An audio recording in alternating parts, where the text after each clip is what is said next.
माननीय सदस्य स्थान ग्रहण करें। मत संख्या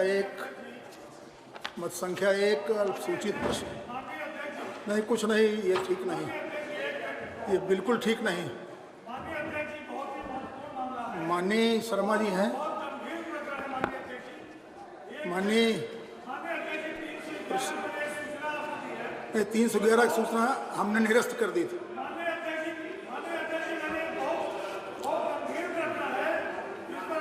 प्रश्नोत्तर काल डिस्टर्ब न करिए। आपदाओं से हुई फसल क्षति से प्रभावित कृषकों को कृषि निवेश अनुदान के अंतर्गत राज्य आपदा मोचक निधि से राहत सहायता दिए जाने के संबंध में निम्न प्रावधान किया गया है। कृषि फसल का 33% या उससे अधिक नुकसान होने पर 2 हेक्टेयर की सीमा तक असिंचित क्षेत्र में और बोए गए क्षेत्रफल 6800 प्रति हेक्टेयर एवं सिंचित क्षेत्र हेतु बोए गए क्षेत्रफल हेतु रुपया 13,500 प्रति हेक्टेयर तथा रुपया 18,000 बहुवर्षीय फलों हेतु, परंतु न्यूनतम सहायता राशि कम से कम रुपया 1,000 होगी। के उत्तर मान्य उपरोक्तानुसार प्रश्न नहीं उठता। माननीय शर्मा जी, अनुरोध आप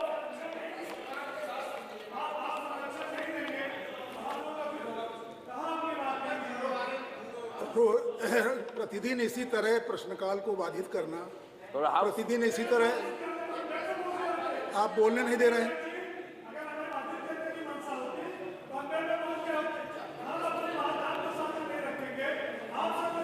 प्रश्नोत्तर के बारे में क्या राय है?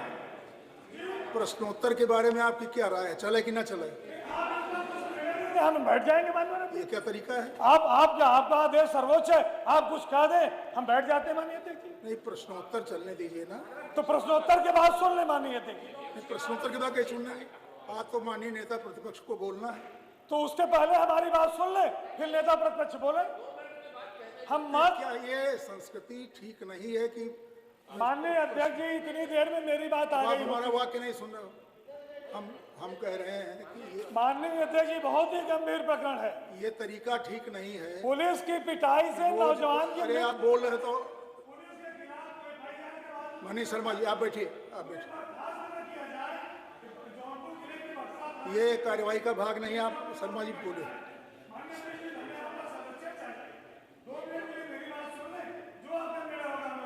नहीं, अभी नहीं सुनेंगे हम। 311 नहीं सुनेंगे। नहीं, ये तो रोज का जबरदस्ती होती है कि यहीं चिल्ला दिया जाए, बाद में सुन लिया जाए। ये रोज की जबरदस्ती, रोज की है। ये अनुरोध है, लेकिन ये रोज पहले ये होता है, पहले यहाँ से कोई खड़ा हो जाए और बाद में ये कि उसके बाद सुन लेंगे। नहीं गए तो ठीक किया, लेकिन बेल में जाकर आप नहीं गए, लेकिन सवाल नहीं होने दे रहे हैं आप।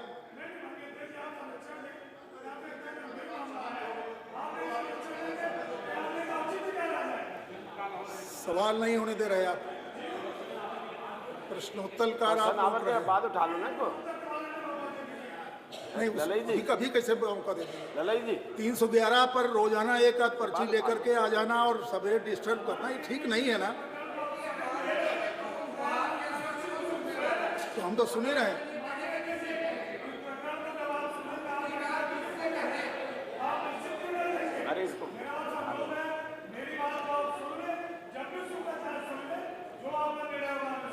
जब नियम 311, 56 ये सब आज के लिए पहले से ही कार्यमंत्रणा समिति में 311 हमने कब लिया? हम जब से अध्यक्ष होकर आए, जब से ये विधानसभा। आप जबरदस्ती कर रहे हैं।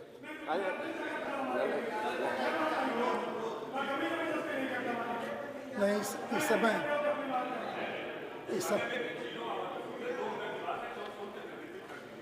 नहीं, तो ये जबरदस्ती रोज क्यों होती है? मैंने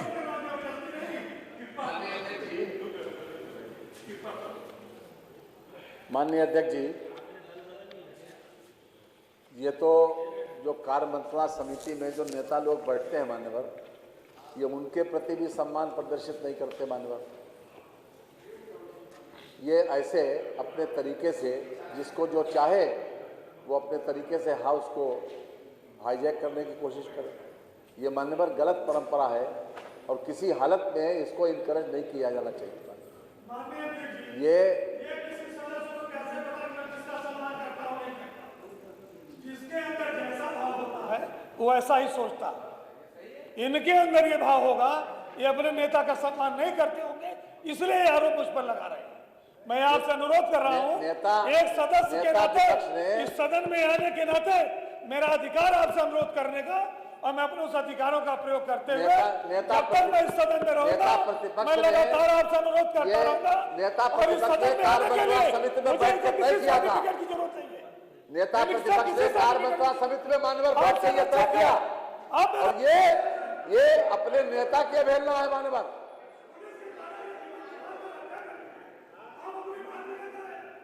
ये कार्यवाही का भाग नहीं जो आप। माननीय अध्यक्ष जी, मेरा आपसे अनुरोध है कि कृपया करके जो कार्यसूची है उसके ऊपर ध्यान आकर्षित करना चाहते हैं मान्यवर। उसके अनुसार ये किसी भी हालत में उचित नहीं है मान्यवर। अपने तरीके से हाउस को डिस्टर्ब करना मान्यवर नहीं, बिल्कुल नहीं, किसी तरीका बिल्कुल नहीं, ये तरीका नहीं है मान्यवर। नहीं, ये ठीक नहीं। ये तय हो चुका था कार्य मंत्रणा समिति में मान्यवर। ये कार्य मंत्रणा समिति का प्रस्ताव यहाँ सर्वसम्मति से पारित हो चुका मान्यवर।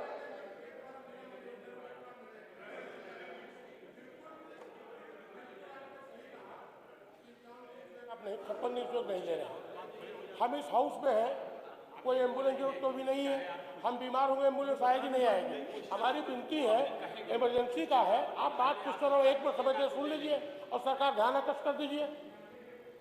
क्वेश्चन आवर में पूछना बार आप फिर सदन में माननीय अध्यक्ष जी क्वेश्चन आवर में बजट तक पास कर दिए गए हैं। कौन सी बातें करेंगे, कौन सी बात करेंगे? तो इस पर तो डिबेट कर नहीं रहे हम।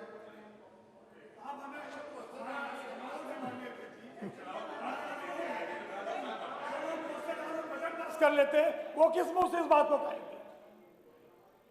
तब आप लोग वरिष्ठ हैं, जैसे चलाते नहीं, रहे। वरिष्ठतम तो वो है, हम थोड़े वरिष्ठ हैं। लेकिन मैं नियमों के अनुसार चला रहा हूं। मैं आपसे अनुरोध कर रहा हूं, मुझे संरक्षण दीजिए, मुझे कम जानकारी है, मेरी पीड़ा है, मेरी पीड़ा सुन लें, जो आपका निर्णय होगा मुझे स्वीकार है। नहीं, इधर ये आदत बन गई है।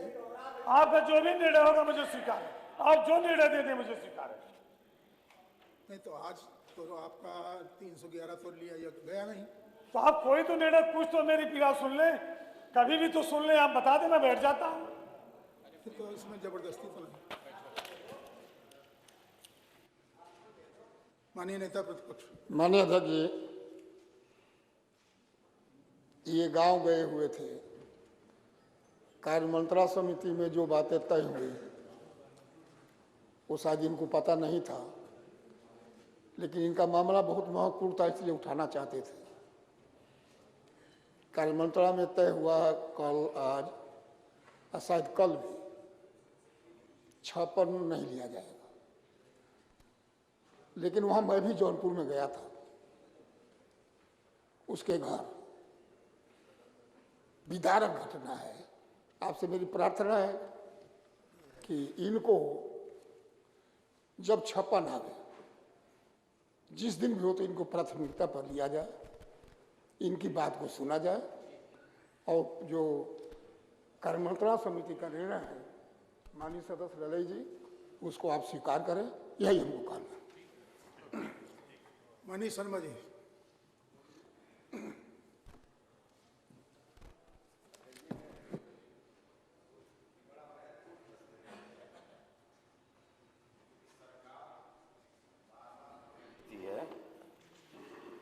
किसानों की मदद की दृष्टि से,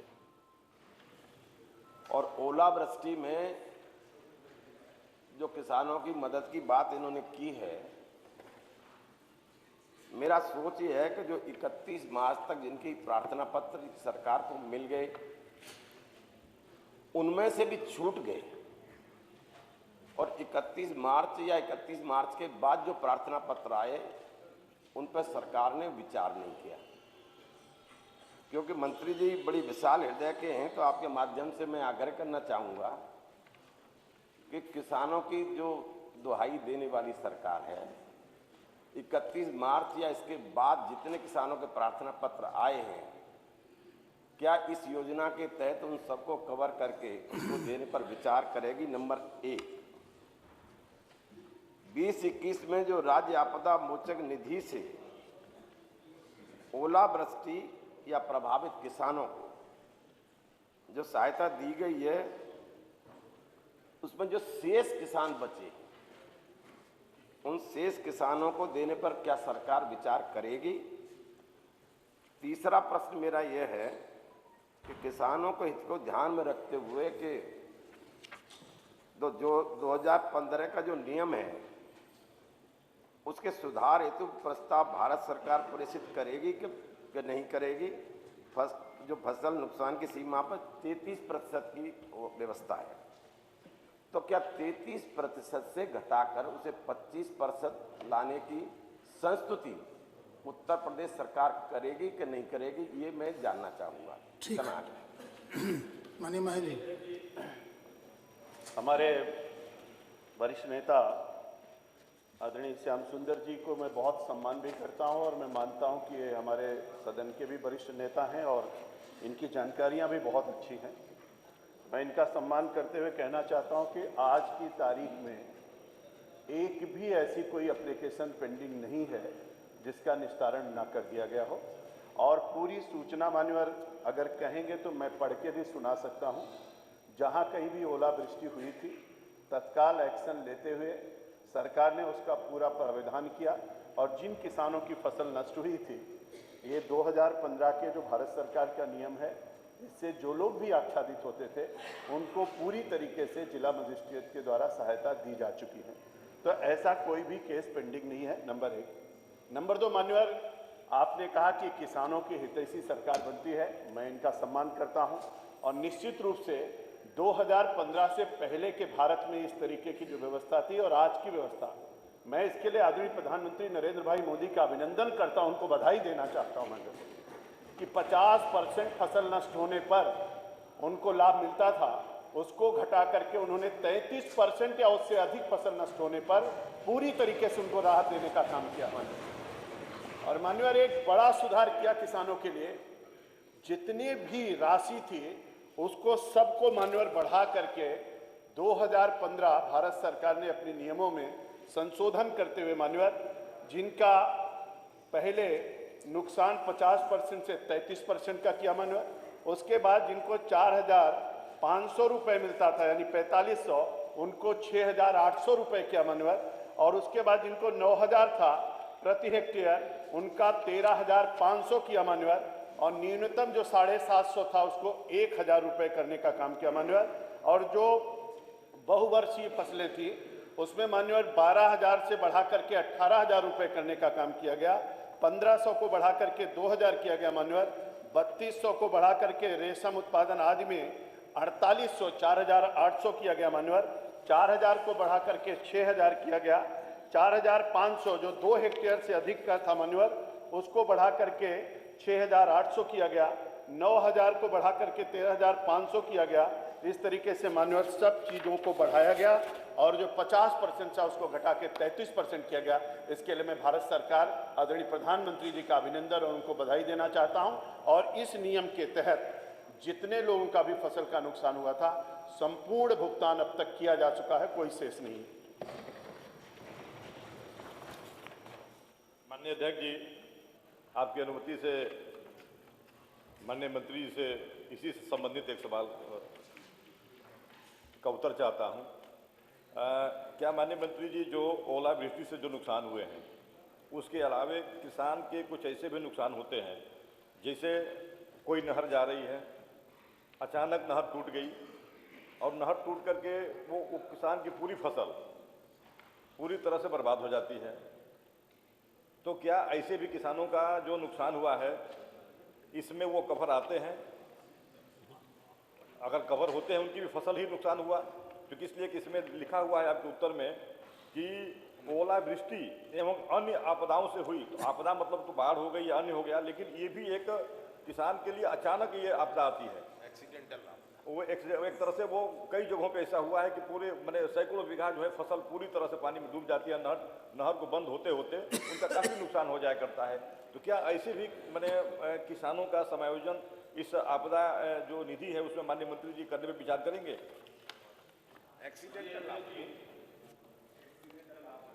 माननीय अध्यक्ष जी, जो हमारे माननीय सदस्य का प्रश्न था उससे संबंधित आपका प्रश्न नहीं है, नंबर 1।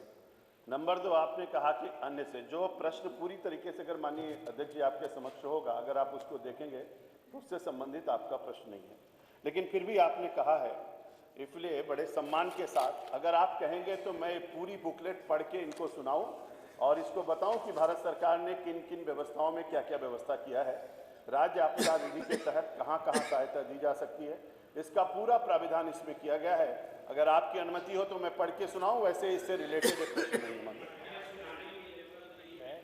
माननीय अध्यक्ष जी, मैं आपकी अनुमति से जानना चाहता हूं कि माननीय श्री उमाशंकर सिंह ने स्पेसिफिक पूछा है कि जो नहर के कटान से फसल डूब जाती है और उससे फसल का नुकसान होती है, उसको इस योजना में शामिल करने पर विचार करेंगे। बस इतने केवल बता दीजिए, नहीं है तो ये जो बननी है ये भारत सरकार ने बनाया है और भारत सरकार पूरे देश का अध्ययन करके सबके लिए बनाती है, तो जो भी इसमें आच्छादित है उसका पालन अनुपालन पूरी तरीके से उत्तर प्रदेश सरकार कर रही है। माननीय नथी खा श्री आजाद अरिमर्दन जी, माननीय बेसिक शिक्षा मंत्री। भारत सरकार द्वारा साक्षर भारत मिशन वर्ष 2009-10 से संचालित किया गया था, जिसमें 15 वर्ष से ऊपर के वय वर्ग के निरक्षरों को बेसिक साक्षरता प्रदान करने के उद्देश्य से प्रेरकों का मनोनयन किया गया था। भारत सरकार द्वारा दिनांक 31 मार्च 2018 को योजना समाप्त कर दी गई है।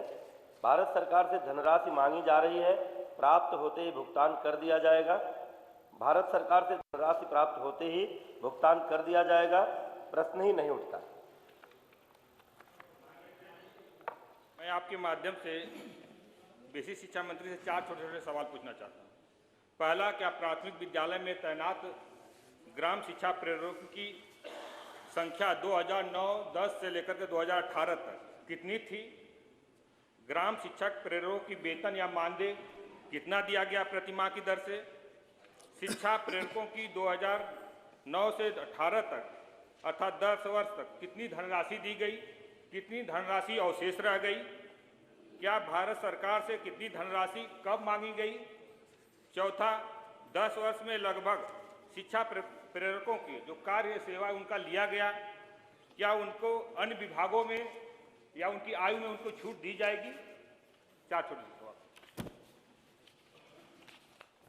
माननीय अध्यक्ष जी, प्रदेश का साक्षरता प्रतिशत बढ़ाने के लिए राष्ट्रीय साक्षरता मिशन प्राधिकरण भारत सरकार द्वारा 15 वर्ष से ऊपर के वय वर्ग के सभी निरक्षरों को बेसिक साक्षरता प्रदान करने के उद्देश्य से साक्षर भारत मिशन यह योजना वर्ष 2009-10 में संचालित की गई थी। योजना का शुभारंभ 1 अक्टूबर 2009 को किया गया था। साक्षर भारत योजना के अंतर्गत उत्तर प्रदेश के संबंधित 66 जनपदों कानपुर नगर, औरैया, गाजियाबाद, हापुड़ एवं लखनऊ को छोड़कर चयन किया गया था, जहां वर्ष 2001 की जनगणना के आधार पर 15+ वय वर्ग में महिला साक्षरता दर 50% से कम थी। नवसृजित जनपद शामली, संभल, कासगंज एवं अमेठी अपने पूर्व के मूल जनपद के साथ स्वीकृत किए गए थे। इस प्रकार प्रदेश में कुल 70 जनपदों में योजना संचालित की जा रही थी। उल्लेखनीय है कि उक्त योजना के संचालन के लिए वर्ष 2009-10 के प्रथम चरण में 26 जनपदों आगरा, अलीगढ़, बलिया, बांदा, बाराबंकी, बरेली, बस्ती, बिजनौर, बदायूं, देवरिया, इटावा, फतेहपुर, गौतम बुद्ध नगर, गाजीपुर, हाथरस, झांसी, कन्नौज, कुशीनगर, महाराजगंज, मैनपुरी, मुजफ्फरनगर, प्रतापगढ़, रायबरेली, संत कबीर नगर, उन्नाव एवं वाराणसी को तथा वर्ष 2011-12 के द्वितीय चरण में 40 जनपदों इलाहाबाद, अम्बेडकर नगर, आजमगढ़, बागपत, बहराइच, बलरामपुर, बुलंदशहर, चंदौली, चित्रकूट, एटा, फैजाबाद, फर्रुखाबाद, फिरोजाबाद, गोंडा, गोरखपुर, हमीरपुर, हरदोई, जौनपुर, जालौन, जेपी नगर, कानपुर देहात, कौशाम्बी, लखीमपुर खीरी, ललितपुर, महोबा, मथुरा, मऊ, मेरठ, मिर्जापुर, मुरादाबाद, पीलीभीत, रामपुर, सहारनपुर, संत रविदास नगर, शाहजहांपुर, श्रावस्ती, सिद्धार्थनगर, सीतापुर, सोनभद्र और सुल्तानपुर को सम्मिलित किया गया था। संप्रति साक्षर भारत योजना की समयावधि दिनांक 31 मार्च 2018 के पश्चात को भारत सरकार द्वारा नहीं की गई है। वर्तमान उक्त योजना का संचालन पूर्णतः बंद है। उल्लेखनीय है कि भारत सरकार द्वारा साक्षर भारत योजना अंतर्गत राज्य एवं जनपद तथा विकासखंड स्तर पर वर्ष 2017-18 में व्यय धनराशि के ऑडिट कराने के निर्देश दिए गए थे। उक्त आदेशों के अनुपालन में योजना अंतर्गत वित्तीय वर्ष 17-18 का ऑडिट कार्य संपन्न कराने के उपरांत ऑडिट रिपोर्ट भारत सरकार को ईमेल पंजीकृत डाक से माध्यम से प्रेषित कर दी गई है।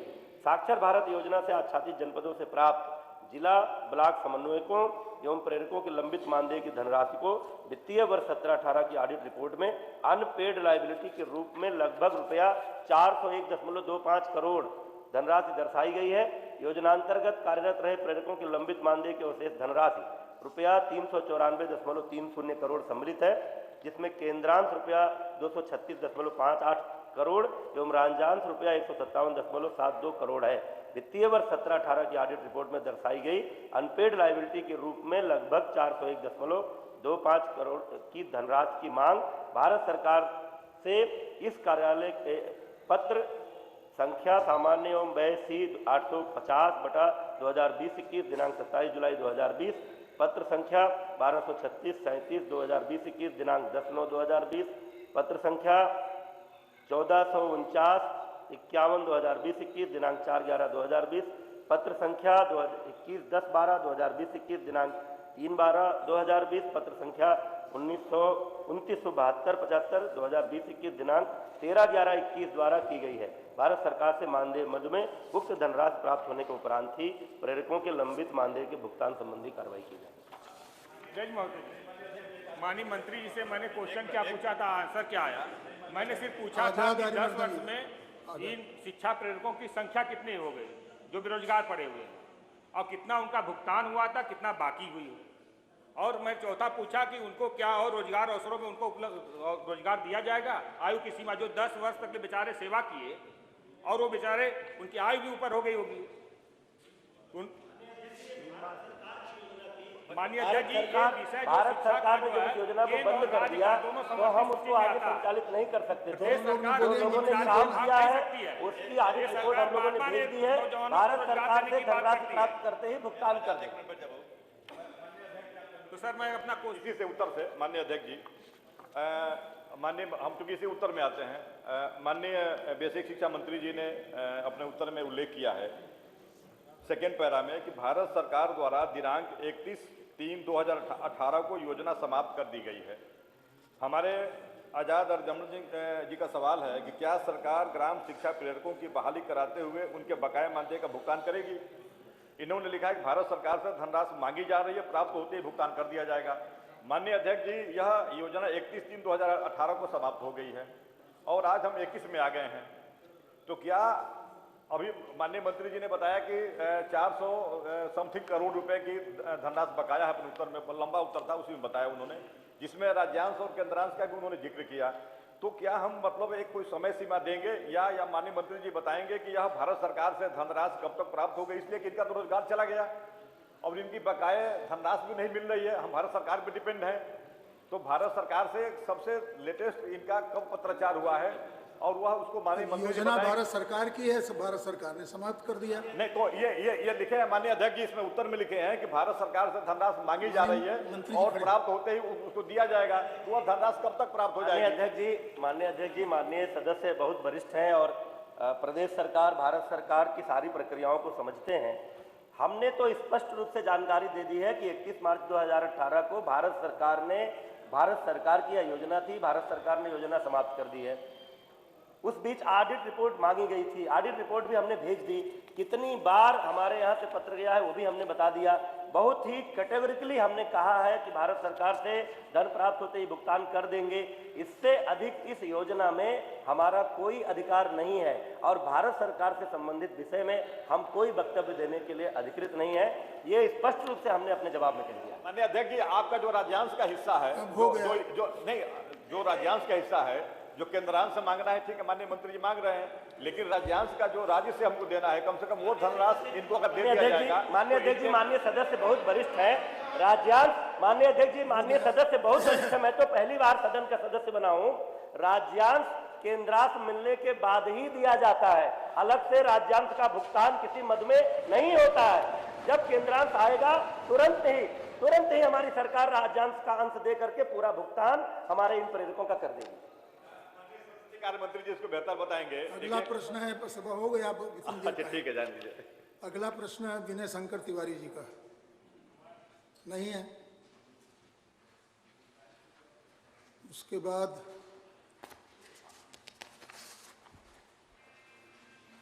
शर्मा जी का, श्याम सुंदर शर्मा जी का। माननीय बेसिक शिक्षा मंत्री जी नहीं। माननीय उच्चतम न्यायालय में योजित विशेष अनुज्ञा याचिका संख्या 32,599/2015 उत्तर प्रदेश राज्य व अन्य बनाम आनंद कुमार यादव में पारित आदेश दिनांक 25 जुलाई 2017 के क्रम में शासनादेश संख्या 1928-79-5-2017-282/98 दिनांक 20 सितंबर 2017 निर्गत किया गया है, जिसके द्वारा शिक्षा मित्रों का मानदेय बढ़ाकर नियत रुपया 10,000 प्रतिमाह निर्धारित किया गया है। अब इसमें तो स्पष्ट है। मेरी जिज्ञासा तो है सर। पूछिए। आप आज्ञा दें तो मेरी जो जिज्ञासा उसकी प्रतिपूर्ति करा लें। ठीक। पूछिए जिज्ञासा। अजय जी, बेसिक शिक्षा मंत्री पहले भी प्रश्न में भी देख रहे थे, बड़े विद्वान भी हैं, प्रज्ञा के धरोहर भी हैं। इसमें सुप्रीम कोर्ट की बैसाखी से बैतरणी पार करने की बात कर रहे हैं। अब क्या शिक्षा मित्र जो गरीब माँ की कोख से जन्म लेने वाले हैं और शिक्षा मित्रों की सरकार हितैषी भी बीच बीच में दुहाई देती रही है, अगर शिक्षा मित्रों की वाकई सरकार हितैषी अगर है तो क्या शासन आदेश को निरस्त करते हुए शिक्षकों का मानदेय बढ़ाने हेतु कोई नया शासन आदेश लाने पर विचार करेगी कि नहीं करेगी? नंबर 1। दूसरी जिज्ञासा मेरी ये है कि 39 का समान कार्य का समान वेतन की व्यवस्था इसमें है कि नहीं है, ये जानने की मेरी इच्छा है।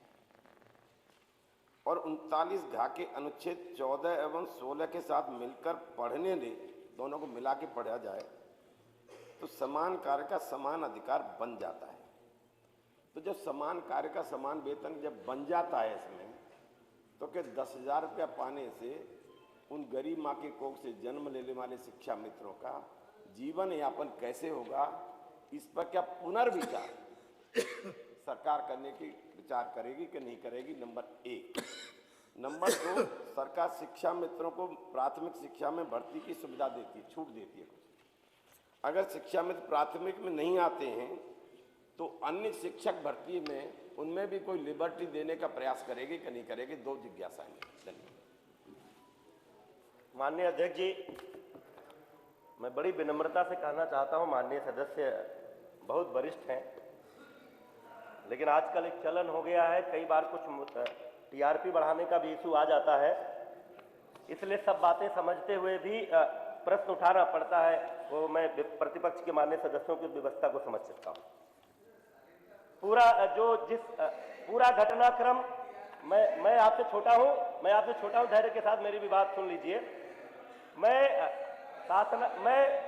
नहीं चाहता था कि उस पुराने मुद्दे को कुरेदा जाए, लेकिन आप सब जानते हैं समाजवादी पार्टी की सरकार ने शिक्षा मित्रों के साथ छलावा करते हुए नियम परिनियम में आवश्यक संशोधन किए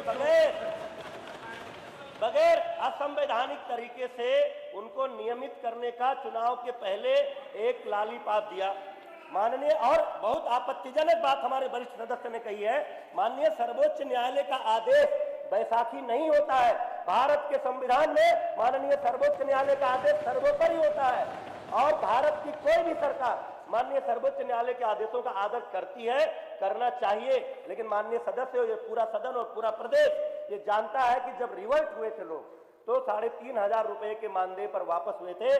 लेकिन हमारी योगी सरकार की संवेदनशीलता और स्वयं माननीय मुख्यमंत्री जी की व्यक्तिगत संवेदना के कारण तत्काल उन्होंने उनका मानदेय लगभग 3 गुना बढ़ाते हुए 10,000 रुपए का मानदेय नियत किया था। इतना सब जानते हुए भी बार बार उस पर सवाल खड़ा करने का उचित नहीं है माननीय जी। मैं तो ये भी नहीं जानता कि टीआरपी बढ़ती कैसे है। अभी शायद माननीय मंत्री जी टेलीविजन में सुन के आ रहे होंगे टीआरपी कैसे बढ़ती है, और अपनी बाणी से मुखारबिन से खुद ही करेंगे। पहली बार आया हूँ, हमने जिंदगी में कभी ये नहीं किया कि हम टीआरपी की बात भी सोचें। और इसमें मैंने कौन सी ऐसी चीज पूछी है जो टीआरपी बढ़ाने की बात है? मैंने समान कार्य के समान वेतन की बात पूछी, उन धाराओं का भी उल्लेख किया। सुप्रीम कोर्ट ने नियम बनाने से कोई नहीं रोका है, नहीं सुप्रीम कोर्ट कभी रोक सकती है। हमने गरीब माँ की कोख से जन्म लेने वालों को केवल जो 10,000 की लक्ष्मण रेखा जो खींच रखी है उसको बढ़ाने का आग्रह हमने किया। क्या उस पर विचार करेंगे कि नहीं? 10,000 की लिमिटेशन की नहीं है, वहाँ 10,000 की सीमा नहीं रख दी उन्होंने कि तुम बढ़ा नहीं सकते हो। माननीय अध्यक्ष, मैं 10,000 की सीमा को बढ़ाने पर विनम्रता पूर्वक आग्रह किया, उसे विचार करेगी कि नहीं करेगी सरकार। इतना बात मैंने कही, इसमें कौन सी टीआरपी बढ़ गई मेरी? माननीय अध्यक्ष जी, गरीबों की और गरीब माँ की कोख से पैदा हुए बच्चों की कितनी चिंता किस सरकार को है, ये आज उत्तर प्रदेश बखूबी देख रहा है। गरीबों की बात करने वाली सरकारों के समय में लोगों की गाढ़ी कमाई को लूटकर जो हवेलियां खड़ी की गई थी, आज गरीबों का घर बनाने के लिए तो हवेलियां ध्वस्त की जा रही है। और गरीबों की बात करना वास्तव में गरीबों के लिए काम करना, इन दोनों में अंतर है। आज योगी सरकार गरीबों के लिए हर क्षण हर पल काम कर रही है। एक बात मानिए, वो बोल रहे हैं माननीय सदस्य, मान्यवर आपने, मैं चाहे जो बोलते जाए तो ही सुनेंगे मान्यवर, चाहे जो बोलते जाए मान्यवर। मैं स्पेसिफिक सवाल माननीय शर्मा जी ने किया कि क्या सहानुभूतिपूर्वक विचार करते हुए 10,000 की सीमा को सरकार बढ़ाने पर विचार करेगी? यहाँ से टीआरपी कहाँ गया मान्यवर? पहले आपत्तिजनक है मान्यवर, फिर गरीबों के उस पर हवेली की बात आ गई, ये आपत्तिजनक आ गया। तो मान्यवर ये टीआरपी शब्द पहले तो निकलवाएं कार्यवाही से मान्यवर। उसका माननीय सुप्रीम कोर्ट ने 10,000 की सीमा रखने का कोई प्रतिबंध नहीं लगाया है। आप 15,000 भी कर सकते हो, 20,000 भी कर सकते हो, 25,000 भी कर सकते हो, 50,000 भी कर सकते हो, ये आपके ऊपर है। परिस्थितियों के अनुसार आप जो करना चाहें कर सकते हैं। कि हमारा प्रश्न केवल इतना है कि क्या सरकार उस सीमा को बढ़ाने पर विचार करेगी? काबिल मंत्री जी अपनी विद्वता का परिचय देते हुए जिस तरह का अनर्गल प्रलाप करने का काम कर रहे हैं वो कतई सहनीय नहीं है मान्यवर। उसको कार्रवाई से निकालने की कृपा करें। हम यहाँ टीआरपी बढ़ाने आते हैं, जनता की आवाज उठाने आते हैं। हम अगर जनता की आवाज उठा रहे हैं तो हम टीआरपी नहीं बढ़ा रहे हैं। टीआरपी बढ़ाने वाले तो इनके साथ है लोग जो अपना बाह चढ़ा के बोलते हैं प्रेस के माध्यम से। हम टीआरपी वाले लोग नहीं है मान्यवर। तो इसलिए पहला तो आपसे अनुरोध है, सादर अनुरोध है कि टीआरपी शब्द का जो उन्होंने उल्लेख किया, जो आक्षेप किया, वरिष्ठ सदस्य माननीय श्याम सुंदर शर्मा जो 8वीं बार इस विधानसभा में आए हैं, पहली बार नहीं आए हैं, उनके ऊपर इस तरह का आक्षेप किया है, पहले उसको कार्रवाई से निकालने का काम करें। दूसरा मान्यवर, इसका उचित उत्तर दिला दें, केवल एक शब्द में उत्तर दें, हाँ या नहीं। इतना तो उत्तर होगा कि हम विचार नहीं करेंगे या विचार करेंगे, केवल इतना ही जवाब दे दीजिए, हमें कोई आपत्ति नहीं मान्यवर। जी, प्रश्न के उत्तर से मान्यवर, लिखित उत्तर से भी स्पष्ट है मान्यवर। और माननीय मंत्री जी ने स्पष्ट रूप से कहा है कि 10,000 रुपये दे रहे हैं। इसके अलावा और कोई विषय मान्यवर इस संबंध में विचारणीय नहीं है मान्यवर। कोई विषय मान्यवर इस संबंध में विचारणीय नहीं है मान्यवर। ठीक,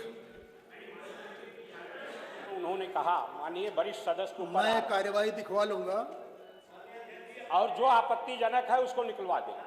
अगर मेरी कोई मंशा ऐसी नहीं थी, लेकिन अगर मेरे किसी शब्द से माननीय वरिष्ठ सदस्य को कोई कष्ट हुआ है तो मैं अपने उस शब्द को वापस लेता हूं, क्षमा प्रार्थी हूं।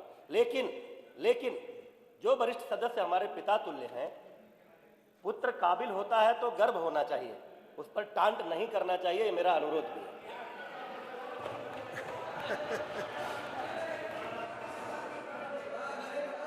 तब तो ठीक हो गया शर्मा जी उत्तर।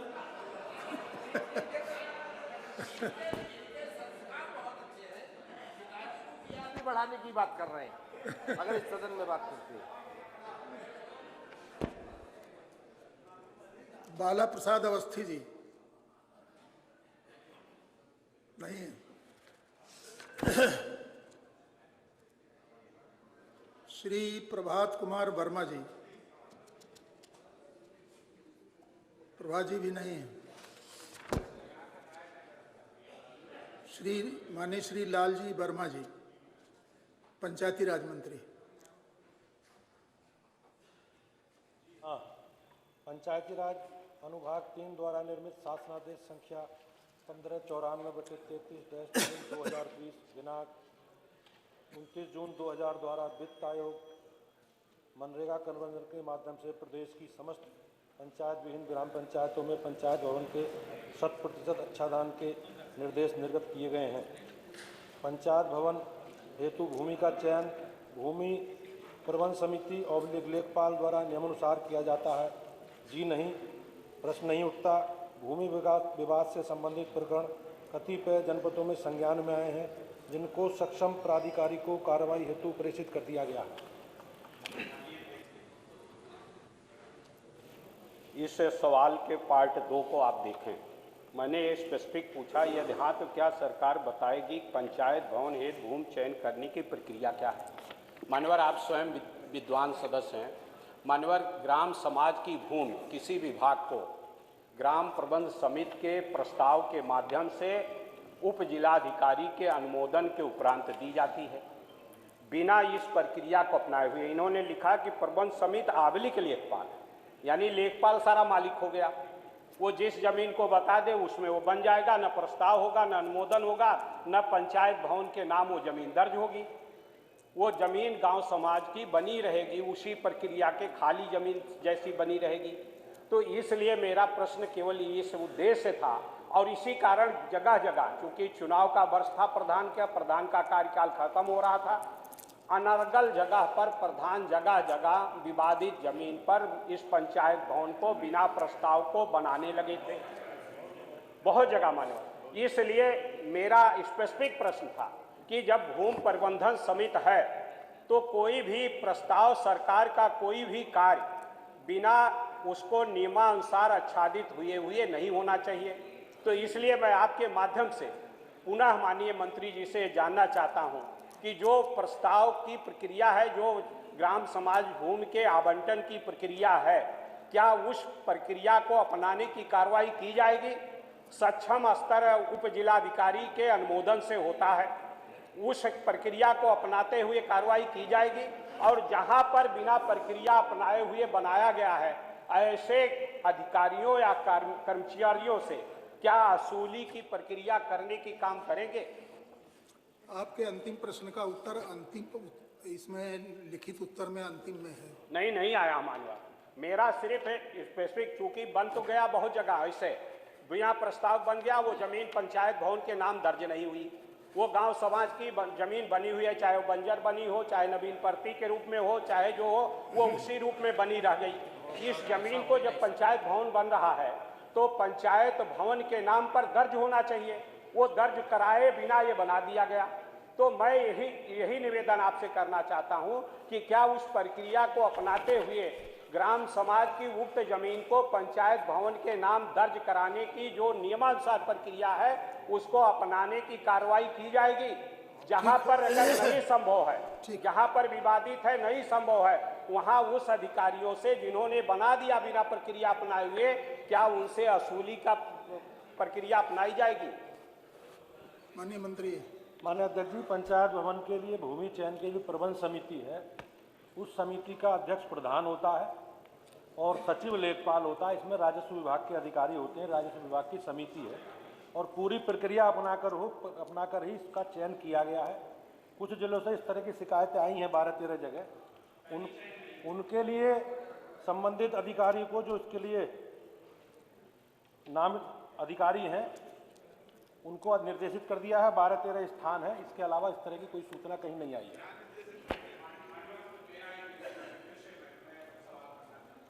मान्यवर प्रक्रिया अपनाई, उसमें स्वाभाविक है, आप भी जानते हैं कि भूमि प्रबंधन समिति का अध्यक्ष प्रधान होता है, लेखपाल सचिव होता है।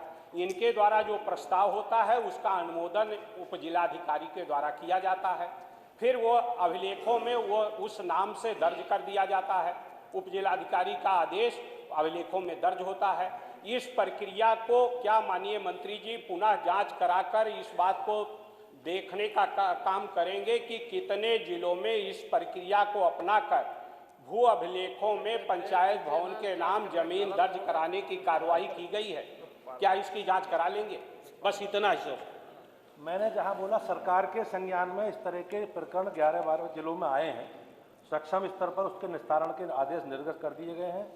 जो प्रबंध समिति है, भूमि समिति है, उसके अनुसार नियमानुसार ही कार्रवाई की गई है। नियमानुसार अगर आपके संज्ञान में कहीं है तो आप सूचना करो, कार्रवाई कराएंगे।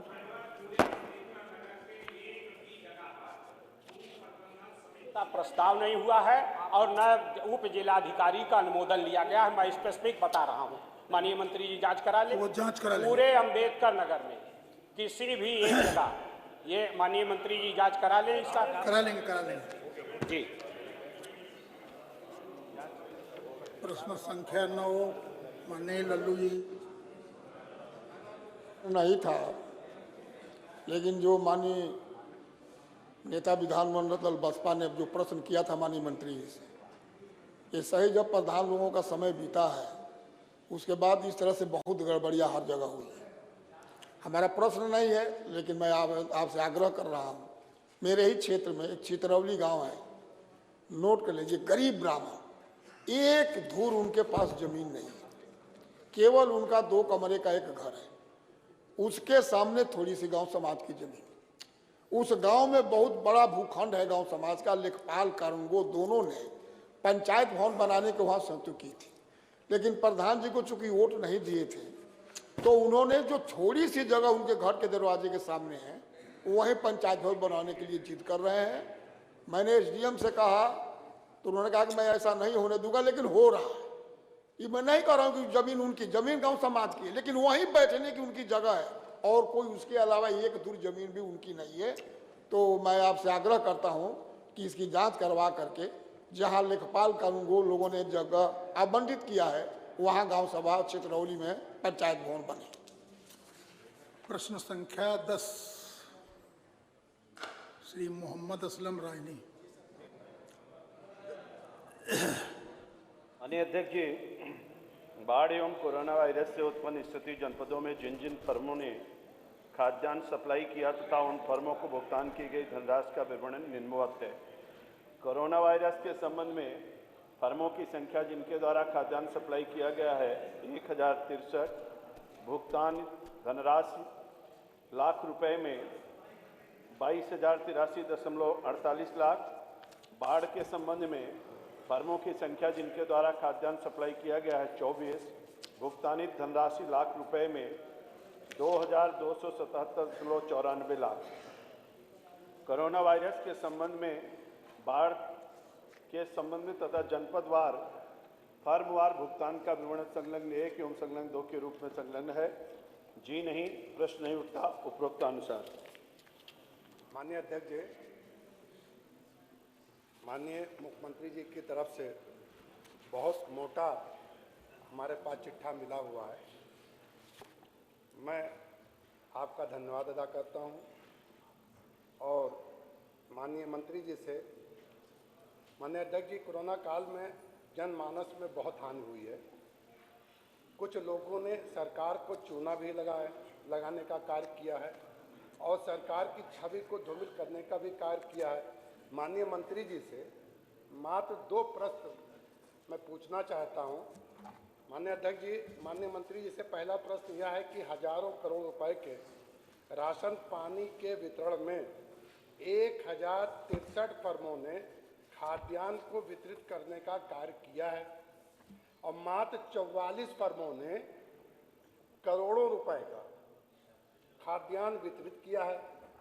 तो क्या माननीय मंत्री जी, मात्र 44 फर्मों ने जो खाद्यान्न वितरित किया है, उन फर्मों के प्रोप्राइटर ने जो खाद्यान्न परचेज किया, कहीं से भी लाए हों, उनका खरीद का बिल, जहां से उन्होंने खरीदा है, उनका खरीद का बिल किसी रजिस्टर्ड सीए से जांच कराएगी या 11 सदस्यों की टीम बना करके उनकी जांच कराएगी? नंबर 1। नंबर 2, माननीय अध्यक्ष जी, विनम्रता पूर्वक माननीय मंत्री जी से दूसरा प्रश्न यह है कि मेरे मंडल के श्रावस्ती, बहराइच और गोंडा में ये तीनों जगह पर ठेकेदारों ने करोड़ों रुपए का सप्लाई किया है। इन्होंने इससे पहले जो 44 फर्में हैं और प्लस जो हमारी 3 मंडल की फर्में हैं, इन्होंने पहली बार इनको सप्लाई किया है या इनके पास कोई एक्सपीरियंस है या इसमें नदी में नहाने का कार्य किया है बहती हुई गंगा में? किसका प्रश्न मुझे माननीय मंत्री जी आपसे करना है कि इसका जांच आप किसी एजेंसी से कराएंगे या विधायकों की एक टीम बनाकर भेजेंगे? रायनी साहब, इसमें बड़ा लंबा उत्तर है, आपने पढ़ा नहीं साहब। माननीय अध्यक्ष जी, मैंने सभी प्रश्न और मैंने सभी उत्तरों को ये आपके लायक है 2-4 दिन पढ़ने वाला। जी माननीय अध्यक्ष जी, हमने कहा ये 2-4 दिन तक पढ़ने वाला है। काफी माननीय अध्यक्ष जी, 1063 फर्मों ने सप्लाई किया है। मैंने 1063 में 1019 पर उंगली तो नहीं उठाई है। मैं मात्र 44 फर्मों पर अध्ययन किया हूं और उनके पूरे बायोडाटा निकाला है। तो मैं माननीय अध्यक्ष जी, एक बहुत सच्ची बात मैं आपको बताना चाहता हूं। इस समय तो मैं बिल्कुल स्वतंत्र हूं, मैं कुछ भी बोल सकता हूं, कोई मेरे ऊपर उंगली उठाने वाला नहीं है। मैं इससे पहले भी माननीय मुख्यमंत्री जी को डंके की चोट पर भी कहा था और आज मैं इस सदन में भी कह रहा हूं कि माननीय मुख्यमंत्री जी 24 कैरेट के सोना है तो हैं, उनके ईमानदारी पर मुझे कोई शक नहीं है, लेकिन इन 44 फर्मों पर माननीय मंत्री जी जांच बैठाएंगे?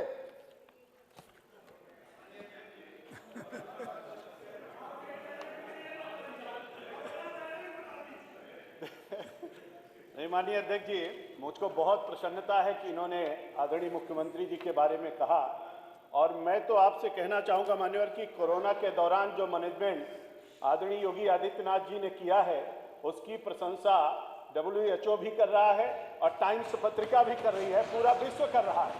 और मान्यवर, खुशी की बात है कि दुनिया में जिनकी प्रशंसा चल रही है, आदरणीय प्रधानमंत्री नरेंद्र भाई मोदी की प्रशंसा पूरा विश्व कर रहा है। आदरणीय प्रधानमंत्री जी ने भी कई बार माननीय मुख्यमंत्री जी की प्रशंसा किया कि कोरोना के दौरान उत्तर प्रदेश ने जिस तरीके का काम किया है, अद्भुत है, दिव्य है, अनुकरणीय है, इसका दूसरा उदाहरण कहीं मिल नहीं सकता मान्यवर। और जहां तक इन्होंने कहा है, रायनी ने 1063 फर्मों का बाकायदे हमने इसमें डिटेल दिया मान्यवर, और जिनकी कहीं से कोई शिकायत आई तत्काल उनको ब्लैक लिस्टेड किया गया है मान्यवर। योगी के राज में कोई भी गलत काम करने वाला बच नहीं सकता है मान्यवर, उसके ऊपर तत्काल कार्रवाई होती है।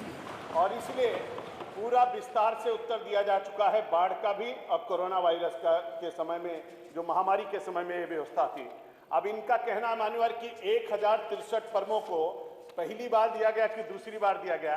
कोरोना तो पहली बार दुनिया में आया मान्यवर, उत्तर प्रदेश में भी पहली बार आया, और ऐसी आपदा के स्थिति में इतना बड़ा मैनेजमेंट करते हुए मान्यवर, मैं समझता हूं कि वैसे तो आपने प्रशंसा सरकार की किया, इसके लिए आपको मैं धन्यवाद करूंगा। और विपक्ष के भी, सत्ता पक्ष के और पूरे उत्तर प्रदेश और देश के लोग आज उत्तर प्रदेश सरकार की प्रशंसा कर रहे हैं, इसके लिए मैं आपका बहुत बहुत धन्यवाद करता हूं मान्यवर। नहीं मान्यवर, उसमें कोई औचित्य ही नहीं मान्यवर। मैंने कहा कि कोई विषय, कोई चीज संज्ञान में नहीं आया है। और मान्यवर एक विषय बहुत, मैं एक सेकंड कह दूं, एक विषय और भी है मान्यवर कि हर दिन इसकी बैठक, प्रतिदिन हमारे आदरणीय वित्त मंत्री जी यहाँ पर बैठे हुए, जो रोज की बैठक में 11 की टीम में भी रहते थे मान्यवर, और हर दिन इसकी समीक्षा, हर दिन इसकी मॉनिटरिंग इतना व्यवस्थित ढंग से अगर कहीं हुआ है तो उत्तर प्रदेश में हुआ है मान्यवर, एक एक चीज के बारे में। और ये जितना कुछ हुआ है इसकी भी बाकायदे नियमावली बनाई गई मान्यवर, और ये भी मंत्रिपरिषद से अप्रूव्ड होने के बाद और हर दिन समीक्षा के बाद इतनी बड़ी कार्रवाई की गई मान्यवर। SIT से न कराएं और STF से न कराएं, लेकिन 11 सदस्यों की एक विधायकों की टीम बनाकर केवल मात्र 44 फर्मों की जांच कराने का आश्वासन माननीय मंत्री जी दे दें तो दूध का दूध सामने आ जाएगा। मात्र 44 फर्म, मात्र माननीय मंत्री जी, मैं 1019 की बात नहीं कर रहा हूं, मात्र 44 फर्मों का आप ही के सारे सदस्य हो जाए और विपक्ष के 2 ही सदस्य को रख लीजिए, लेकिन 11 सदस्यों की टीम बना करके आप क्या जांच कराएंगे? प्रश्न संख्या 11। जहां भी माननीय अध्यक्ष जी आंतरिक लेखा परीक्षक से बाकायदे डिस्ट्रिक्ट वार इसका ऑडिट भी कराया जा रहा है। माननीय, इसका ऑडिट आंतरिक लेखा परीक्षक के माध्यम से हो रहा है, पूरे उत्तर प्रदेश में हो रहा है और हर जिले की अलग अलग फर्म है, उसकी पूरी सूची मैंने आपको दिया है और इसका ऑडिट भी कराया जा रहा है। माननीय, और इतनी पारदर्शिता के साथ, इतनी गुणवत्ता और स्वयंबद्धता के साथ कार्य हुआ। माननीय, मैं समझता हूं कि इससे अच्छा कार्य हो ही नहीं सकता। माननीय, प्रश्न संख्या 11 माननीय संजय गर्ग जी।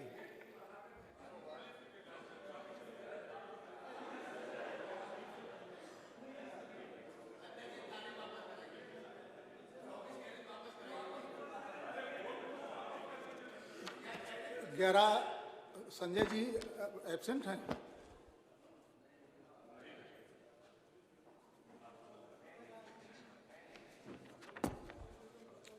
प्रश्न संख्या 12 मोहम्मद फहीम इरफान।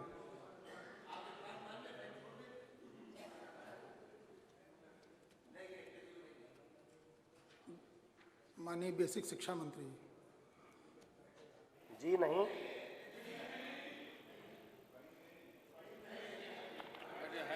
अच्छा ठीक, छोड़ देते। प्रश्न संख्या 13 ब्रजेश कुमार प्रजापति जी। अध्यक्ष जी, आयुक्त एवं सचिव राजस्व परिषद द्वारा उपलब्ध कराई गई आख्यानुसार जनपदों से प्राप्त सूचना के अनुसार दिनांक 13/12/2020 तक प्रजापति समाज के लिए कुमारी कला हेतु कुल 7,77,869 पट्टे निःशुल्क आवंटित किए गए हैं तथा कोई पट्टे आवंटित किए जाने हेतु शेष नहीं है। जनपदवार विवरण संलग्न है, प्रश्न नहीं उठता। अध्यक्ष जी, उत्तर प्रदेश राज्य हमारा ऐसा राज्य है हिंदुस्तान का जहां पर माटी कला बोर्ड का गठन माननीय मुख्यमंत्री जी ने, योगी जी ने किया है और उससे बहुत सारे समाज के, हमारे प्रजापति समाज के खास तौर से लोग लाभान्वित भी हो रहे हैं।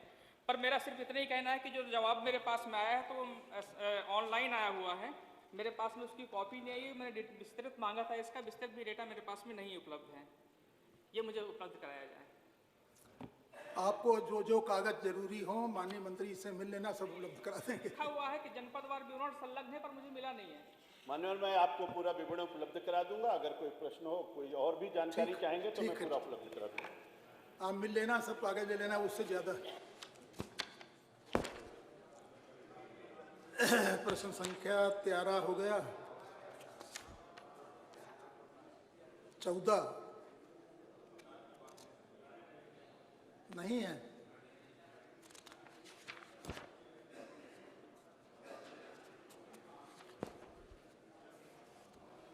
प्रश्न संख्या 15 माननीय श्री जवाहरलाल राजपूत जी।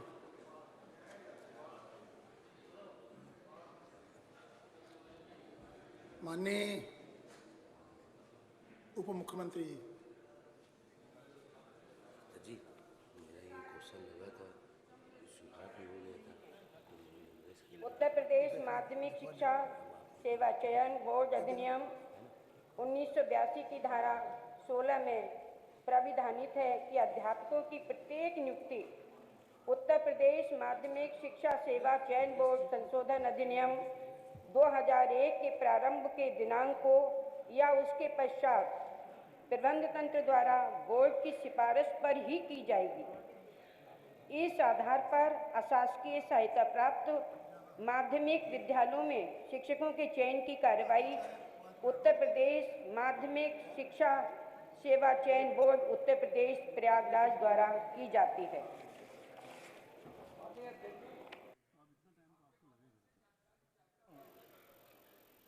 कि जो माध्यमिक और इंटर कॉलेज है उन पे पूरे सत्र में खाली पड़े रहते हैं अध्यापकों के, जैसे गणित हो, विज्ञान हो, अंग्रेजी हो, और इनके जब तक अध्यापक नहीं होते हैं तो उस स्कूल की व्यवस्था गड़बड़ रहती है। तो उनकी अस्थायी व्यवस्था के लिए क्या प्रबंध समिति को जो 18 खा के अंतर्गत पहले अधिकार था अस्थायी तौर पर अध्यापकों को रखने का, तो क्या सरकार प्रबंध समिति को वही पुनः अस्थायी तौर पर रखने के लिए अनुमति देगी क्या? इससे कम से कम शिक्षा का जो सत्र है और उसमें अगर कोई विशेषज्ञ अध्यापक नहीं है और उसकी वजह से शिक्षा बाधित होती है और कोई भी अध्यापक दूसरा उस विषय को नहीं पढ़ा सकता है, तो माननीय अध्यक्ष जी के माध्यम से जानकारी चाहता हूं, जब तक चयन आयोग से प्रधानाध्यापक या इंटर कॉलेज का प्रधानाचार्य या विशेषज्ञ अध्यापक उस विद्यालय में नहीं आ जाता है तो वहाँ की व्यवस्था पूरी तरह चरमरा जाती है। और क्या सरकार इनकी नियुक्ति के लिए प्रबंध समितियों को अधिकार देगी? यही जानकारी माननीय मंत्री से चाहता हूँ। मैं आपके माध्यम से सम्मानित सदस्य को ये अवगत कराना चाह रही हूँ कि विद्यालयों के लिए वहाँ की प्रबंध समिति को इस प्रकार का चयन करने का कोई भी अधिकार शिक्षा बोर्ड ने नहीं दिया है।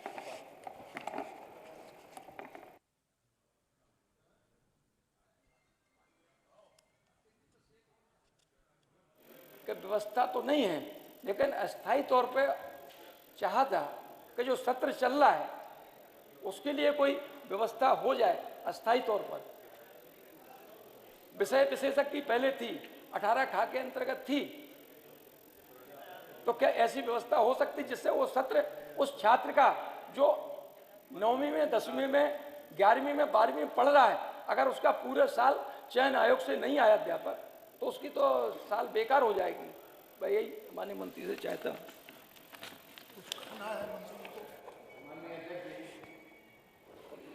ये माननीय जवाहरलाल जी ने जो ध्यान आकर्षित किया है मान्यवर, इस संबंध में हम जानकारी दे दें मान्यवर आपके माध्यम से सदन को कि ये व्यवस्था मान्यवर है, जो अनुदानित विद्यालय है मान्यवर, वहाँ पर ये व्यवस्था की गई है कि रिटायर्ड टीचर का एक पूल बनाकर और डीआईओस एक पूल बनाते हैं और जिस विद्यालय को इस प्रकार के अध्यापक की आवश्यकता होती है तो वो डीआईएस से अप्लाई करवाते हैं, डीआईएस को अप्लाई करते हैं और उस विषय के विशेषज्ञ के रूप में वहाँ प्रवक्ता की और उसकी रखने की मान्यवर व्यवस्था है मान्यवर, और इस समय ये व्यवस्था लागू भी है मान्यवर।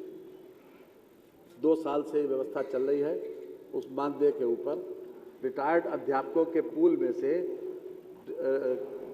जो भी अध्यापक उसके लिए उपयुक्त होगा उसके लिए वहाँ पर व्यवस्था की जाती है ताकि वो पूरे सत्र तक पढ़ा सकते हैं और उसके लिए शासन जो है वो उसकी प्रतिपूर्ति भी करते हैं हमारे। तो इसलिए माननीय सदस्य की अब जिज्ञासा की शांति हो जानी चाहिए, क्योंकि जो उनका मंतव्य था कि अगर किसी जगह पर कमी है इस प्रकार की तो उसकी टेम्परेरी व्यवस्था हो जाए तो ये व्यवस्था लागू हो गई। इस समय है इसमें संख्या 16 डॉक्टर श्याम बिहारी लाल जी, डॉक्टर श्याम बिहारी लाल जी हैं।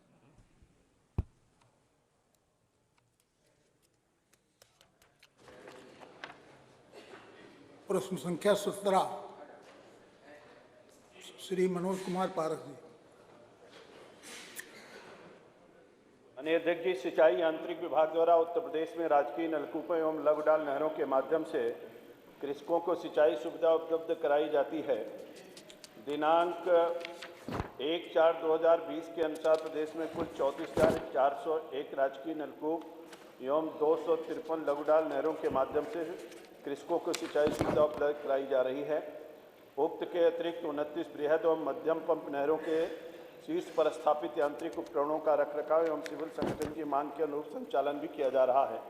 वित्तीय वर्ष 2016-17 से 2019-20 तक प्रदेश में प्रचलित 2000 नवीन राजकीय नलकूपों के निर्माण की परियोजना के अंतर्गत विभिन्न जनपदों में असिंचित भूमि सिंचित सुविधा उपलब्ध कराए जाने के लिए 1960 नवीन राजकीय नलकूपों का निर्माण कर सिंचाई रथ कर दिया गया है, जिनके द्वारा किसानों की मांग के अनुरूप सिंचाई सुविधा उपलब्ध कराई जा रही है। उक्त परियोजना द्वारा 98,000 हेक्टेयर सिंचित क्षमता का नवसृजन किया गया है। वर्तमान में प्रदेश के विभिन्न जनपदों में असफल राजकीय नलकूपों के पुनर्निर्माण हेतु 1101 असफल राजकीय नलकूपों के पुनर्निर्माण की परियोजना प्रचलित है, जिसके अंतर्गत वित्तीय वर्ष 2018-19 में 44 एवं 2019-20 में 325 असफल राजकीय नलकूपों का पुनर्निर्माण कराया गया है। वित्तीय वर्ष 2020-21 में 421 असफल नलकूपों के पुनर्निर्माण का कार्य प्रगति पर है। उक्त परियोजना द्वारा कुल 1,10,100 हेक्टेयर सिंचित क्षमता की पुनर्स्थापना की जानी है। उपरोक्तानुसार प्रश्न नहीं उठता। मनोज जी।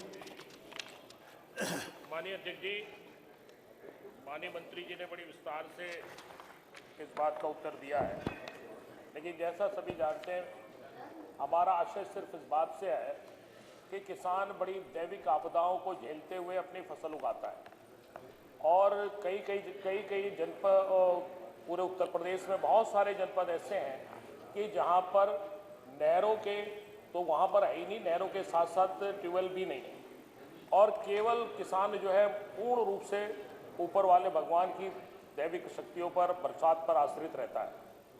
तो हमारा सिर्फ ऐसे, आप माननीय मंत्री जी, आपसे जानने का था, जिसमें बुंदेलखंड के बहुत सारे डिस्ट्रिक्ट हैं, आपके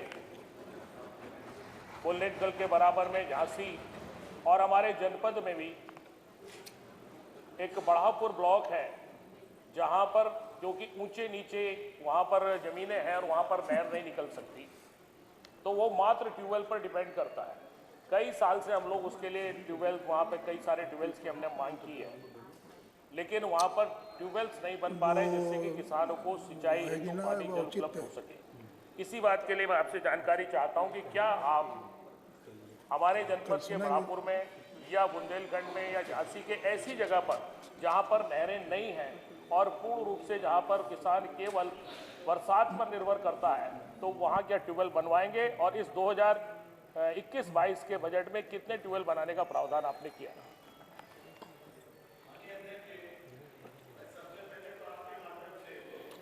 आदरणीय मुख्यमंत्री योगी आदित्यनाथ जी का अभिनंदन और स्वागत करता हूं, बधाई देना चाहता हूं मान्यवर कि जब से आदरणीय मुख्यमंत्री जी बने हैं तब से लेकर के अभी तक लगभग 4 लाख हेक्टेयर जमीन को सिंचित करने का कार्य किया गया है मान्यवर, और जो लक्ष्य रखा गया है और लगभग 20 लाख हेक्टेयर जमीन इस साल के अंत तक मान्यवर हम लोग एक्स्ट्रा सिंचित करेंगे उत्तर प्रदेश में। ये आज़ादी से लेकर के अब तक का सबसे बड़ा रिकॉर्ड होगा मान्यवर। माननीय सदस्य ने कहा कि बहुत सारे जनपद उत्तर प्रदेश में ऐसे हैं जहां पर नहरें नहीं हैं। मैं इस सदन को जानकारी के लिए बताना चाहता हूं मान्यवर, केवल 5 जनपद उत्तर प्रदेश में ऐसे हैं जहां पर नहर प्रणाली अभी हमारी संचालित नहीं है, लेकिन उसमें से 4 जनपद ऐसे हैं मान्यवर जहां पर बृहद स्तर पर आदरणीय मुख्यमंत्री जी की प्रेरणा से नहर की बृहद प्रणाली बन रही है, जो इसी साल भगवान चाहेगा तो वो सब लागू हो जाएंगे और वो चारों जनपद आच्छादित हो जाएंगे। केवल उत्तर प्रदेश में एक जनपद ऐसा है मान्यवर, पूरे उत्तर प्रदेश में, जिस जनपद का नाम है बदायूं, जहां पर हमारी कोई नहर प्रणाली नहीं है मान्यवर। आज के तारीख में संभल जनपद, बहराइच, गोंडा और बस्ती ऐसे जनपद थे मान्यवर जहां पर नहर प्रणाली का अभाव था, लेकिन बहराइच, गोंडा और बस्ती ये पूरी तरीके से सरयू परियोजना से आच्छादित हो रहा है और हमारा संभल एक जनपद जो पश्चिमी उत्तर प्रदेश का था वो मध्य गंगा से आच्छादित हो रहा है मान्यवर। केवल एक जनपद मात्र बदायूं ऐसा है जहां पर हमारी कोई नहर प्रणाली नहीं है।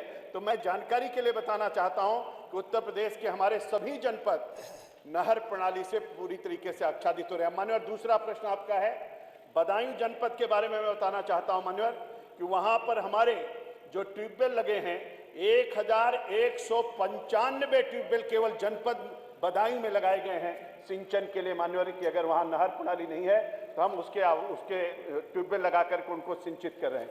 जहां तक आपकी बात थी, मैंने पहले ही प्रश्न के उत्तर में कहा है मान्यवर, इतने सारे नए ट्यूबवेल अभी इन 4 सालों के अंदर लगाए गए जिनके माध्यम से लगभग 1.5 लाख हेक्टेयर जमीन को सिंचित किया गया मान्यवर। आपने कहा कि हमारे यहाँ की, अपने यहाँ की इन्होंने मुख्य रूप से बात कही है, निश्चित रूप से जहां कहीं भी आवश्यकता होगा आदरणीय मुख्यमंत्री जी को मैं धन्यवाद करना चाहूँगा। इन्होंने मुझको बुला करके कहा कि जितने भी ट्यूबवेल हैं जितने भी काम सिंचाई विभाग के हो रहे हैं, आप सत्ता पक्ष विपक्ष मत देखना, ये 24 करोड़ जनता पूरी तरीके से हमारी अपनी है, सबके लिए समान रूप से काम होना चाहिए। तो मैं उसको ध्यान में रखते हुए जहां कहीं भी आवश्यकता होगी, अगर आपका प्रस्ताव आएगा और वहां पर मानक के अनुरूप होगा मान्यवर, तो निश्चित रूप से उत्तर प्रदेश में उसकी व्यवस्था की जाएगी।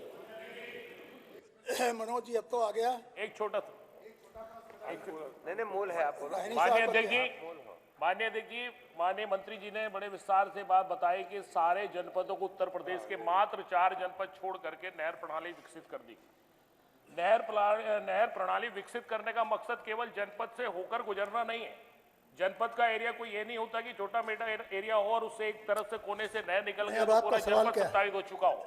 तो इससे हमारा कहना, अब मैंने अपने छोटे सा उदाहरण एक बिजनौर का ही दिया। बिजनौर में बड़ापुर विधानसभा और बड़ापुर ब्लॉक, आपके यहाँ पे सम्मानित विधायक जी यहाँ बैठे होंगे, उनसे पूछ लीजिए कि वहाँ का क्षेत्र किस तरह का है। वहाँ नहर प्रणाली चाह करके भी विकसित नहीं हो सकती, और कितने ट्यूबवेल वहाँ पर संचालित और कितने नए बन रहे हैं। रिबोर का आपने बहुत अच्छा डिटेल, इसलिए आपसे मैं जानना चाहता हूँ, एक छोटा सा प्रश्न करना चाहता हूँ कि क्या जो मेरे जनपद में बड़ापुर क्षेत्र ऐसा है जहाँ पर नहर प्रणाली नहीं बन सकती, ऐसे और जनपद के भी कुछ क्षेत्र होंगे कि जहाँ पर जनपद से नहर तो गुजर रही होगी लेकिन हो सकता है उसको आच्छादित ना कर रही हो, तो क्या उन जगह पे आप नए ट्यूबवेल बनवाएंगे? बिजनौर में गंगा प्रणाली का बृहद स्ट्रक्चर हमारे है पूरे बिजनौर जिले में। आपके बढ़ापुर ब्लॉक की जहां तक बात है मान्यवर, अभी पूरे बिजनौर में हमारा ये नियम है कि जो कमांड एरिया नहर का होता है उसको छोड़ करके हम लोग ट्यूबवेल लगाते हैं। कमांड एरिया को अगर छोड़ दिया जाए तो निश्चित रूप से कमांड एरिया अगर आपका बढ़ापुर नहीं आता है मान्यवर, तो उसमें कुल अब तक पूरे बिजनौर के अंदर 713 हमारे ट्यूबवेल लग चुके हैं मान्यवर। 63,000 हेक्टेयर जमीन को हम सिंचित कर रहे हैं ट्यूबवेल के माध्यम से केवल बिजनौर में। और मान्यवर मैं आपसे कह दिया पहले ही कि जहां कहीं भी आवश्यकता होगी उत्तर प्रदेश में, हम सब लोग, अगर आपका प्रस्ताव मिलेगा और मानक के अनुरूप होगा तो निश्चित रूप से उत्तर प्रदेश के सबके लिए, हर किसान के खेत तक पानी पहुंचे। माननीय प्रधानमंत्री जी की भी इच्छा है किसान सिंचाई योजना के तहत हर खेत तक पानी पहुंचाने से हम लोग काम कर रहे हैं, और माननीय मुख्यमंत्री जी ने भी निर्देशित किया है, निश्चित रूप से हम लोग उस काम को पूरा करेंगे। प्रश्न संख्या 18 प्रश्न आपका कोई नहर से मतलब है? इससे संबंधित है माननीय अध्यक्ष जी, और अगर आप संरक्षण नहीं देंगे तो हमारा एक विकास खंड अछूता रह जाएगा। और आप तो जान ही चुके हैं, मैं तो 24 कैरेट का सोना कह ही चुका हूं, हो सकता है इसके बदले में कुछ ट्यूबवेल मिल ही जाए। माननीय अध्यक्ष जी, एक छोटा प्रश्न माननीय अध्यक्ष जी, आदेश कर दें प्लीज। एक छोटा प्रश्न माननीय अध्यक्ष जी, हमारे जनपद में एक विकास खंड है सिरसिया, माननीय मुख्यमंत्री जी ने मात्र 2 ट्यूबवेल दिया है, और माननीय अध्यक्ष जी वो 40 साल पहले वाला ट्यूबवेल अब नहीं है। मैं उस ट्यूबवेल को मैंने अपनी आंखों से देखा है। तो मुख्यमंत्री जी ने नया वाला दिया है, पुराना वाला? नया वाला दिया है माननीय अध्यक्ष जी। उसकी खासियत, उसकी विशेषता तो सुन लीजिए आप। उसमें पहले ट्यूबवेल जो होते थे एक पाइप लाइन से जाता था, माननीय मंत्री जी अब उसकी 6 सब लाइनें बनती हैं और 200-200, 300-300 मीटर पर वो लाइनें बनती हैं, उत्तर दक्षिण पूरा पश्चिम। लेकिन माननीय अध्यक्ष जी उसकी इतनी प्रशंसा होती है, अब अगर प्रशंसा करेंगे तो हमारे साथी नाराज होंगे, लेकिन जो सत्यता है, अगर सच को अगर मैं सच बोलूं तब भी झूठ कहलाएगा, और वो झूठ बोलेगा तो लाजवाब कर देगा। तो माननीय अध्यक्ष जी, मैं केवल एक प्रश्न माननीय मंत्री जी से करना चाहता हूं कि हमारे जनपद श्रावस्ती में आपके द्वारा विकासखंड सिरसिया में जो ट्यूबवेल दिए गए हैं मात्र 2, क्या उसे 20 ट्यूबवेल में परिवर्तित करने का कृपा करेंगे?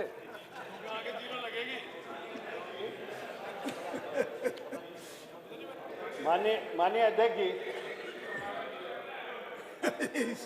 माननीय अध्यक्ष जी, मैं अपनी बात कर लूं। जवाब दे देंगे इसी में, बस छोटा सा प्रश्न संख्या 18 सीधे प्रश्न उसमें हमारा है। प्रश्न संख्या 18 माननीय संजय प्रताप जायसवाल जी। इसी ले लिया, आ गया। बहुत विस्तार से महेंद्र जी ने जवाब दिया। महेंद्र जी ने बहुत विस्तार से जवाब दिया। माननीय अध्यक्ष जी, जवाब माननीय मंत्री जी देने जा रहे थे। अरे हमारे जिले का नुकसान जवाब हो दे दिया। जाएगा। माननीय अध्यक्ष जी, जवाब दे दिया मेरे बेसिक जनपद शिक्षा का मंत्री नुकसान जी हो जाएगा। संजय जी के। माननीय अध्यक्ष जी, इनकी इच्छा है तो मैं आपकी अनुमति हो तो मैं बता दूं मान्यवर, बहुत बड़ी परियोजना मान्यवर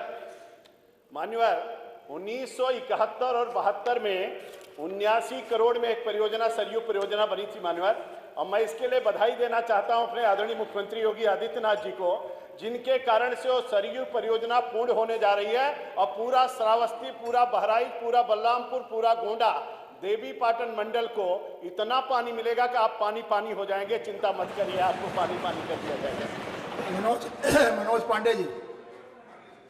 मनोज पांडे जी, केवल मैं आपके माध्यम से माननीय मंत्री जी से आग्रह करना चाहता हूं कि जो कमांड एरिया पहले निर्धारित की गई थी कालांतर में बहुत पीछे, एक बार इसी सदन में आपने ये कहा भी था कि इसको हम एक बार रीचेक कराएंगे कि जो पीछे कमांड एरिया में घोषित कर दिया गया वो एरिया, लेकिन ना वहाँ नहर है ना राजकीय नलकूप है, उनका पुनः एक बार सर्वेक्षण करा लिया जाए।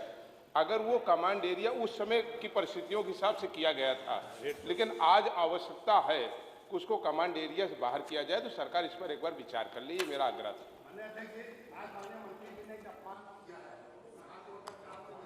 चाहता हूं, आप माननीय मंत्री जी, माननीय मुख्यमंत्री जी की हंसी को ये जान नहीं पाए, और जब माननीय मुख्यमंत्री जी हंसते हैं तो वो कार्य जरूर पूरा होता है। तो माननीय मंत्री जी ने आज ये पहला अवसर है कि माननीय मुख्यमंत्री जी की हंसी को इन्होंने इग्नोर किया है, इसलिए हमको ट्रिब्यूनल मिलना चाहिए। प्रश्नों का समय समाप्त हुआ।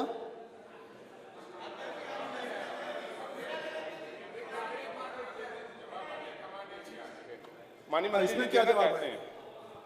आपका विषय आ गया? नहीं, विषय नहीं, जवाब आ जाए।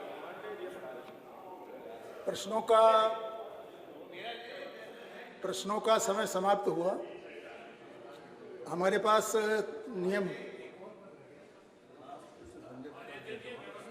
संजय है नहीं। यहाँ व्यवस्था कहाँ आ गई? हमारे पास दो सूचनाएं आई थी नियम 300 की। नियम 300 की भी थी दुबे जी।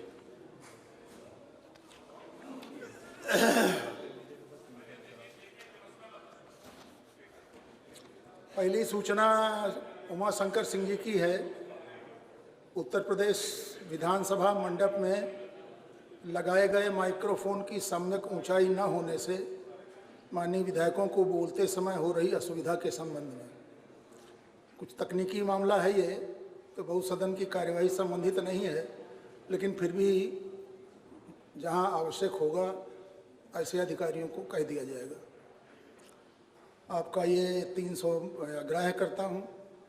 दूसरी सूचना है माननीय श्री लालजी वर्मा की। ग्राम विकास विभाग में विधानमंडल क्षेत्र विकास निधि का उल्लेख होने के बावजूद राज्य सरकार द्वारा विधानमंडल क्षेत्र विकास निधि की धनराशि क्षेत्र विकास निधि अधिनियम के अंतर्गत जारी न किए जाने के संबंध में ये आज चूंकि आप लोगों को बोलना है तो इसको कल हम ले लेंगे। चलिए कल ले लेंगे। ठीक ठीक ठीक, कोई बात नहीं। इसको कल ले लेंगे। ठीक, धन्यवाद। नियम 301 की सूचनाएं पढ़ दूं, उसके बाद फिर माननीय नेता विरोधी दल। 49 सूचनाएं कुल प्राप्त हुई, जो स्वीकृत हैं मैं उनको पढ़ रहा हूं। भूपेश चौबे, श्रीमती विमला सोलंकी, रोशनलाल वर्मा, श्याम बिहारी लाल जी, रमेश चंद्र दिवाकर जी, अनिल मौर्य जी, डॉक्टर अनीता लोधी जी, श्री विजय कुमार राजभर जी, श्री विजेंद्र सिंह, संजय सिंह गंगवार, आनंद शुक्ला जी, लालजी वर्मा जी, रामचंद्र राजभर जी, प्रेम सागर पटेल जी, राजीव कुमार सिंह जी, वीर विक्रम, श्री अमरीश सिंह जी, मनोज कुमार पारस जी, वीरेंद्र यादव जी, पलटू राम जी, उज्ज्वल रमन सिंह जी, नफीस अहमद, राकेश प्रताप सिंह, जटाशंकर त्रिपाठी से सूचनाएं ग्राह्य की गई।